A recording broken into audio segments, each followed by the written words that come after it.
If you want to protect your photos and give your brand a more professional look, learning how to create a watermark in Photoshop is one of the most useful skills you can have. In this video, I'm going to walk you through the entire process step by step, from creating a transparent canvas, to designing a text or logo watermark, to saving it properly so you can reuse it again and again. And then, I'll show you how to place that watermark onto your photos in just a few clicks. If this tutorial helps you out, make sure to hit like and subscribe for more easy Photoshop guides like this. All right, let's jump right in. First, open Photoshop and create a brand new file. You can do that by clicking New File on the home screen or by going up to File and then selecting New.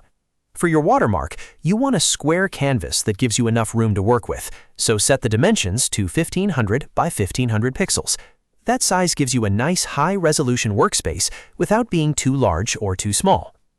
Next, change the resolution to 300 pixels per inch. This helps keep your watermark crisp and clean, especially if you plan to use it on high-quality images. Now look for the Background Contents option and set it to Transparent. This is extremely important because you do not want a solid white or colored background behind your watermark. Once everything is set, click Create. You should now see the gray and white checkerboard pattern, which tells you the background is transparent and ready for your design. Now it's time to design your watermark. You have two main options here. You can create a text watermark, or you can place in a logo if you already have one made. Let's start with the text version, because it's the easiest and one of the most common choices for photographers, designers, and content creators. Select the Type tool from the left toolbar. It usually looks like a capital T. Then click once anywhere on the canvas and type your watermark text. A lot of people use something like a copyright symbol, followed by their name or business, such as Copyright Your Name Photography or Copyright Your Brand. If you want to type the copyright symbol on Windows, you can use Alt plus 0169. On Mac, you can use Option plus G. After typing your text, choose a font that is clean and easy to read. Fonts like Montserrat, Arial, or Miriam Pro work really well because they stay legible even when the watermark is made smaller or more transparent. For the color, use white or a light gray. The goal is to make it visible without being distracting. Once you're happy with the text, press Ctrl and Enter on Windows or Command and Return on Mac to finalize it. If you already have a logo, you can use that instead of text or even combine both. To do that, go to File, then Place Embedded. Find your logo file on your computer and click Place. Photoshop will bring it into your canvas with a bounding box around it. Use the corner handles to resize it so it fits comfortably on the canvas, then press Enter to lock it in place. Now comes one of the most important parts of the process, making your watermark semi-transparent. A watermark that is too bold or too solid can distract from the photo underneath, and that can make your images look less polished. To adjust this, look at the Layers panel, usually on the bottom right of your screen.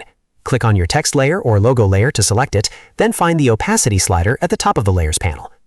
Lower the opacity to somewhere between 25% and 50%. You can experiment a little here, depending on how visible you want it to be. Lower opacity gives you a softer, more subtle look, while higher opacity makes the watermark stronger and more noticeable. The sweet spot is usually just enough to protect the image without overpowering it.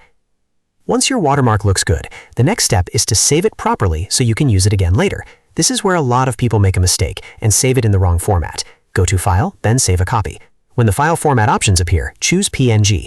Make sure it says PNG and not JPEG. That's because JPEG does not preserve transparency, and if you save your watermark as a JPEG, Photoshop will replace the transparent background with a solid white background. Give the file a clear name, like Watermark Template, and then click Save. Now you have a reusable watermark file with a transparent background, ready to drop onto any photo whenever you need it. Let's go ahead and apply it to an image. Open the photo you want to protect in Photoshop, then go back to File and choose Place Embedded again. This time, select the PNG watermark template you got saved. Photoshop will place the watermark on top of your image and show a bounding box around it. From here, you can click and drag inside the box to move the watermark to the perfect spot. A bottom corner is a very common placement, but some people prefer the center, depending on the type of image and how much protection they want. You can also use the corner handles to resize the watermark so it fits the photo properly. When it looks right, press Enter to confirm it. And that's it! Your photo is now watermarked and ready to export or share online. This simple process gives you a professional-looking way to protect your work and build your brand at the same time. Once you create your watermark template, you can reuse it on future images in just seconds. If this Photoshop tutorial helped you out, don't forget to like the video and subscribe for more step-by-step editing guides. It really helps the channel grow, and it lets me keep making tutorials like this for you. Thanks for watching, and I'll see you in the next one.